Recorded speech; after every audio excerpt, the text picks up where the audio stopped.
दोस्तों कहानी एक ऐसे किले की है जो अपने आप में अद्भुत है, जो बना तो था किले में रहने वाले लोगों की रक्षा करने के लिए और वहां के लोगों को बेहतर जिंदगी और समय बिताने के लिए, लेकिन वहां के युद्ध और श्राप से आज इस किले को बंजर बना दिया। इस किले का नाम भानगढ़ है, जो आज के समय में ये राजस्थान के अलवर जिले में राजगढ़ गांव में मौजूद है। यह किला जयपुर से लगभग 65 किलोमीटर की दूरी पर है। आइए जानते हैं इस किले में छिपे हुए रहस्य और इस किले की आधारशिला को।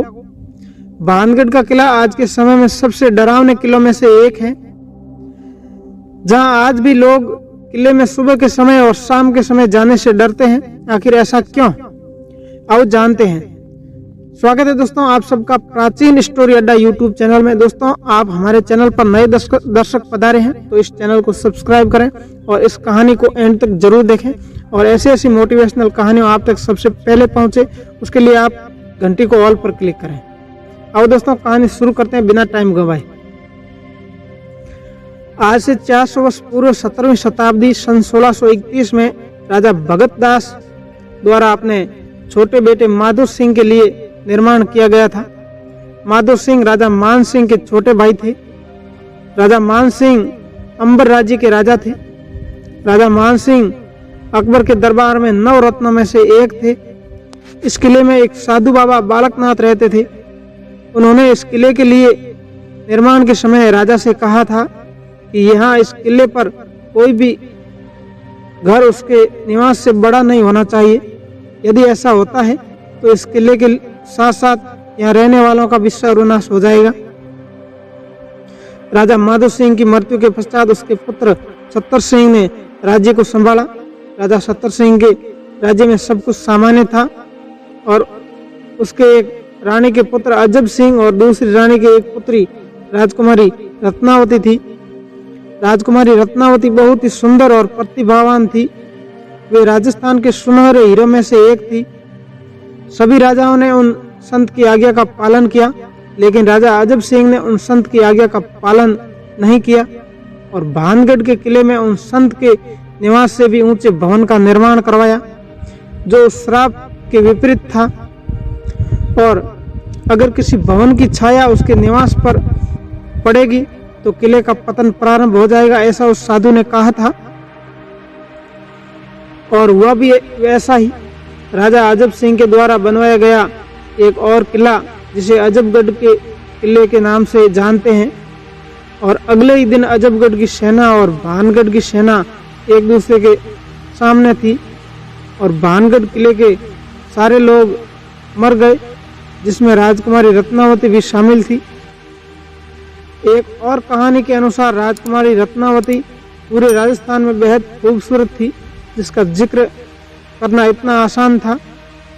उन्हीं के खूबसूरती के पीछे एक तांत्रिक मंदबुद्ध हो गया। उसने कई बार राजकुमारी का पीछा किया और उन्हें अपने पेय जाल में फंसाने की कोशिश करता रहा, लेकिन वह हर बार अपनी कोशिश में विफल हो जाता। वह हर बार किसी न किसी तांत्रिक की मदद लेता। एक बार उसने रानी को उनके इत्र में अपने तंत्र से मिलाकर एक नया इत्र बनाया, जिसको लगाते ही राजकुमारी उसके वश में हो जाती। लेकिन राजकुमारी को उसकी चाल का ज्ञात हो गया और उन्होंने इस इत्र की शीशी को फेंक दिया। तांत्रिक अपनी चाल में फिर विफल हो गया। तंत्र जो राजकुमारी के लिए किया गया था, वह तंत्र तांत्रिक के ऊपर हावी हो गया और उस तांत्रिक की मृत्यु हो गई। मरने से पहले उस तांत्रिक ने राजकुमारी और अपने परिवार व राज्य के लोगों को श्राप दिया, जो भी यहाँ पर रहेगा वे सभी मृत्यु को प्राप्त होंगे। अगले ही वर्ष अजबगढ़ और भानगढ़ के मध्य युद्ध हुआ, जिसमें सभी लोग और भानगढ़ की सेना भी समाप्त हो गई। आज भी भारतीय पुस्तक में सर्वेक्षण के अनुसार यहाँ पर सुबह और शाम को जाना मना है। यहाँ के रहनिवासियों के अनुसार यहाँ बहुत असाधारण गतिविधियां होती रहती हैं। इस असाधारण गतिविधियों में भूत प्रेत और यहाँ के कुछ मृत प्राणियों की आत्मा शामिल है। जिन लोगों ने यहाँ पर रात बिताकर जाने की कोशिश की है, क्या वो सच में यहाँ भूत प्रेत जैसी गतिविधियां होती हैं? इस किले की डरावनी कहानियों के अलावा और भी खूबसूरत जगह है जो लोगों को अपनी ओर आकर्षित करते हैं, जिसमें हिंदू मंदिर शामिल है, गोपीनाथ मंदिर, शिव मंदिर, हनुमान मंदिर, गणेश मंदिर, लवीना देवी मंदिर और केशव राय का मंदिर है। यहाँ के किले में अद्भुत रहस्य छिपे हुए हैं जो लोगों को अपनी ओर खींचते हैं और किला अपने आप में एक बेमिसाल कलाकृति का नमूना है। यह किला जितना भी खूबसूरत है उतना भी डरावना।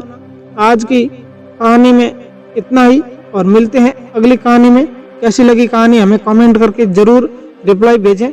धन्यवाद दोस्तों, कहानी एंड तक देखने के लिए। जय हिंद।